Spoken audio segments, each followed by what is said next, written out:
Hi, my name's Grace Marshall. I'm Head Coach, Chief Encourager and Productivity Ninja. Let's talk about how you can be more productive.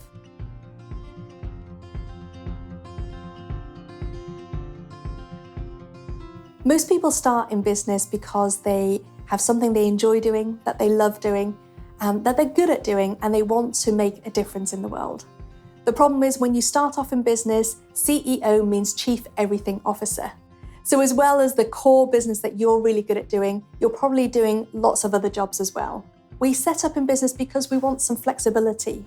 We want some freedom and some autonomy. But quite often what happens is that the business takes over. We end up working all hours and we end up spending a lot of time on things that have very little impact. And the more that I looked into it, the more that I realized that actually productivity isn't just about being super organized. It's also not just about time management. It's about our relationship with our work. It's about how we think about our work. It's about our attention management, our energy management, and also how we look after ourselves as well.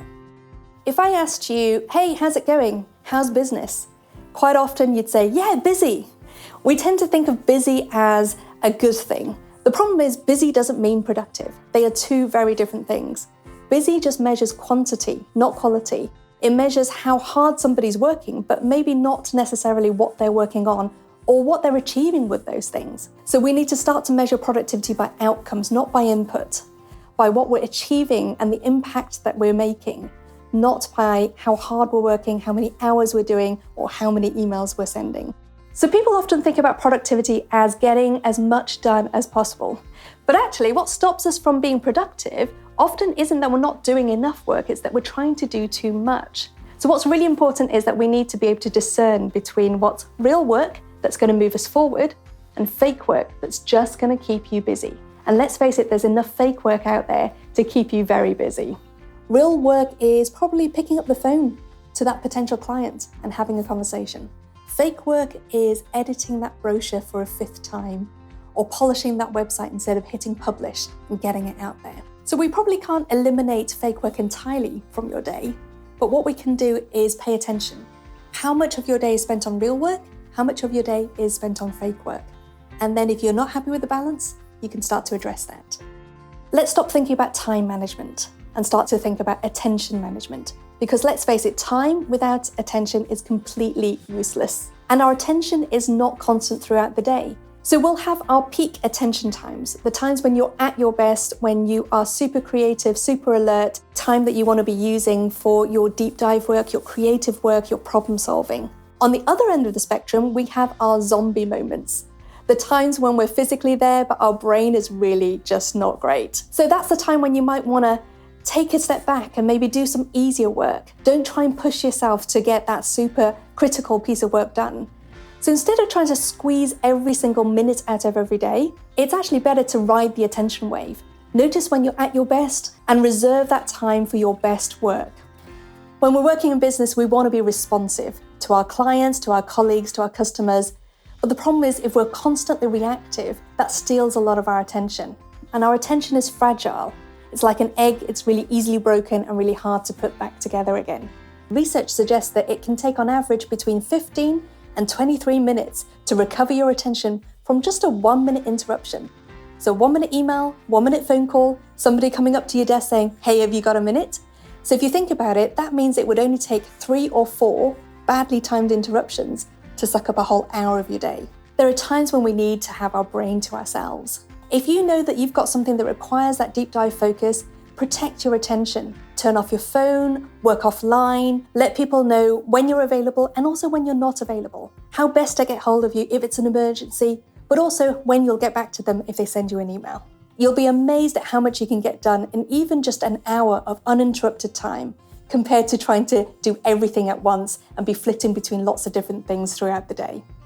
If you've got a giant long to-do list that just seems to keep growing, you'll find that can be really overwhelming and it can also be demoralizing as well. Because let's face it, if we're working from a giant long to-do list, we can end up either cherry-picking the quick wins or the things we enjoy doing, or end up reacting to whoever or whatever's shouting the loudest. So we're better off working to short lists.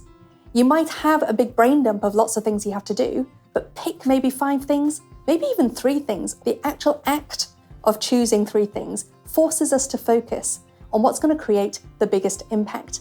Let's talk about procrastination. We all do it. It's a really human thing.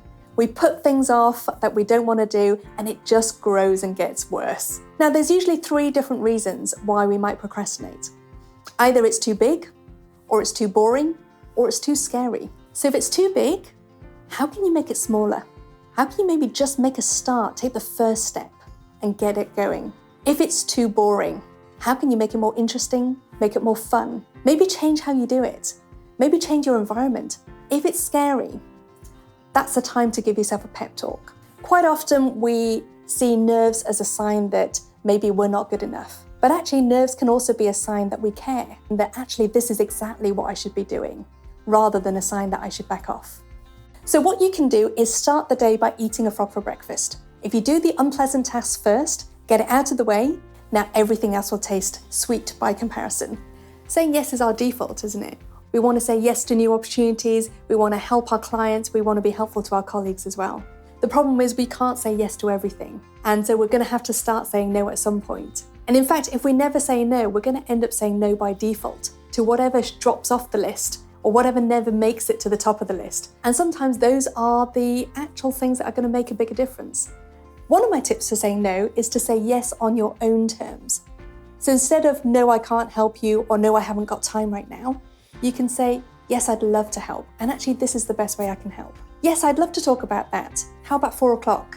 Or how about next week? Saying no is really important for the team as well. And we can only do that when we are clear about what we're saying yes to. What's the mission here? What are we trying to achieve? When we know that, then we don't end up having 6 people turning up to the same meeting, and we don't end up creating work for each other. When there's so much we want to get done, it can be tempting to think we have to multitask. And in fact, that's still on some job requirements, isn't it? Must be able to multitask. The problem is multitasking is a myth. All the research suggests that when we're trying to multitask, what we're actually doing is we're rapidly refocusing. And every time we refocus, there is a switching cost to our attention, which makes the work harder, makes us slower, and also makes us far more likely to make mistakes. So instead of trying to multitask, let's focus on serial monotasking. Do one thing, do it to a sensible level of completion, then move on to the next thing. Another way of avoiding multitasking is to batch up similar tasks together, so you reduce on the switching cost. So dealing with your emails at specific times of the day is a good way of batching up tasks. Here's the thing, productivity and well-being go hand in hand. You can't have one without the other. Back in the 1980s, we used to have a lot of company leaders, a lot of country leaders who would brag about how little sleep they can get away with just so they can create more hours in the day. But actually, all the research these days shows that when we're sleep deprived, the long-term cognitive impairment is equivalent to being drunk. Because when we're sleep deprived, we don't do our best work and we don't do our best thinking. When sleep deprived, we're not as creative. We're not as good at building relationships.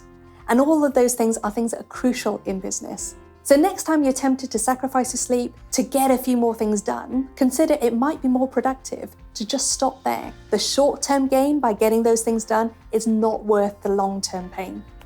We spend a lot of our time thinking about what work do we need to do, what we need to get done.